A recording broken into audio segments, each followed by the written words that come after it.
নমস্কার বন্ধুরা, এই দেখুন ছানার কালিয়া। আজকে আমাদের মেনুতে ছানার কালিয়া। ছানারা দেখুন কি সুন্দর করে মেখেছি। ছানাটা একটু জিরে গুঁড়ো, একটু নুন, মিষ্টি আর একটু লঙ্কা গুঁড়ো দিয়ে মেখেছি। কত এইরকম করে নরম করে কত সুন্দর করে মাখতে হবে। এই দেখুন একদম ছানাটা মাখলে এরকম সুন্দর আপনার কোপ্তার মতন হয়ে যাবে, একটু হাতে লাগবে না। এত সুন্দর করে মাখতে হবে বসে বসে। একটু ময়দা, একটু নুন, একটু মিষ্টি, একটু জিরে গুঁড়ো আর সামান্য ময়দা 1 চামচের মতো মেখে এরকম করে কোপ্তার আকারে ভরতে হবে।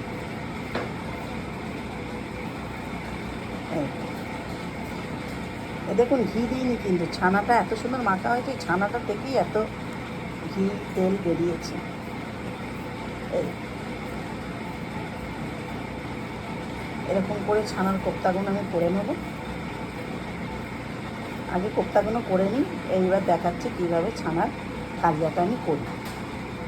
দেখুন বন্ধুরা, সাদা তেল আর একটু ঘি মিশিয়েছি, দিয়ে এবার একটু কম আঁচটা কম করে বড়াগুলো একে একে ভাজবো।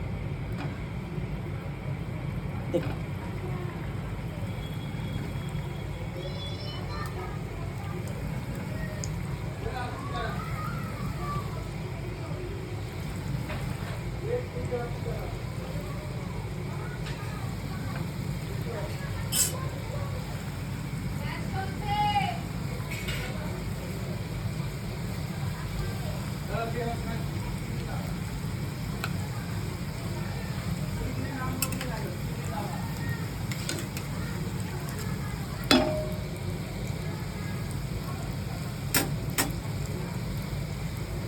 বন্ধুরা, কেমন লাল লাল রসগোল্লার মতন ভাজা হয়ে গেছে, পান্তুয়ার মতন।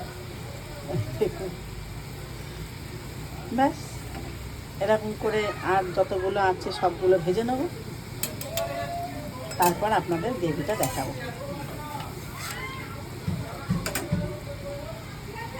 দেখুন বন্ধুরা, ভাজাটাই কত নরম হয়েছে, এই দেখুন। এরপর এটা যখন রসে দেবো, মানে রসে বলছি কারিতে দেবো, তখন কত সুস্বাদু হবে। দেখেছেন বন্ধুরা কত সুন্দর নরম হয়েছে। এই দেখুন, আপনাদের ভেঙেই দেখাচ্ছি। এই দেখুন, এবার যে মশলাটা বেটেছি ওইটা দিয়ে দেবো।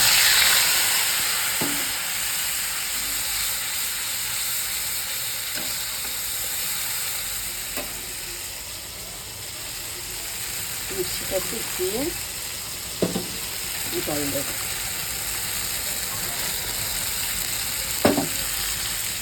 এবার ঘরের বেসিক মশলাগুলো দিয়ে দেবো। একটু জিরে গুঁড়ো, একটু কাশ্মীরি লঙ্কা গুঁড়ো,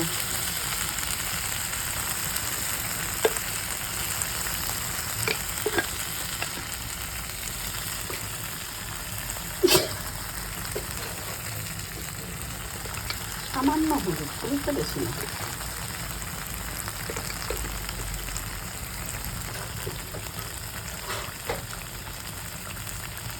একটু নুন, আর যে যেমন মিষ্টি খাবে সেরকম মিষ্টি।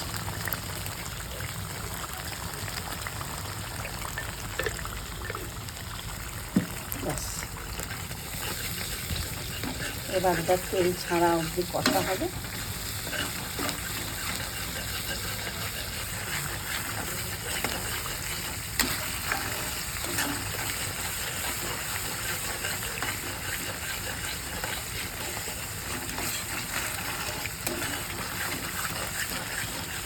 হ্যাঁ, আমি মশলাটাতে বন্ধুরা একটু টমেটোও দিয়েছিলাম, টমেটোটাও পেস্ট করে নিয়েছি। আমার এতে চাল মগজও দেয়, আমার ঘরে চাল মগজ ছিল না। আর অনেকে আবার টক দইও দেয় এর মধ্যে। এই যে মশলাটা কষে এসেছে, তেল ছেড়ে গেছে।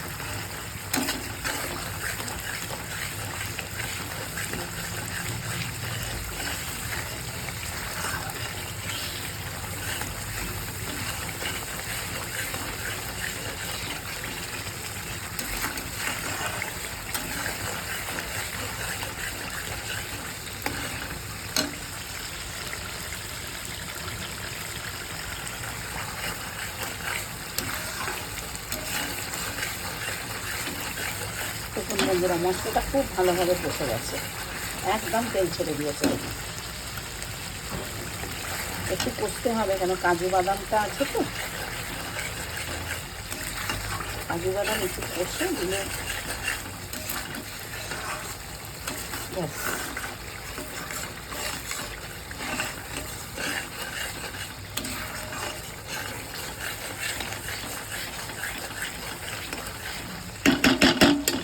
আর আমি একটু জল দিয়ে দেবো।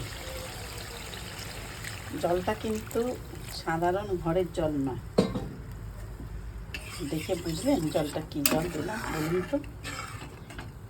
ব্যাস, ফুটলে কোপ্তাগুলো দিয়ে দেবো আর ঘি আর গরম মশলা দিয়ে নামিয়ে দেবো। ব্যাস, আমার ছানার কালিয়া রেডি।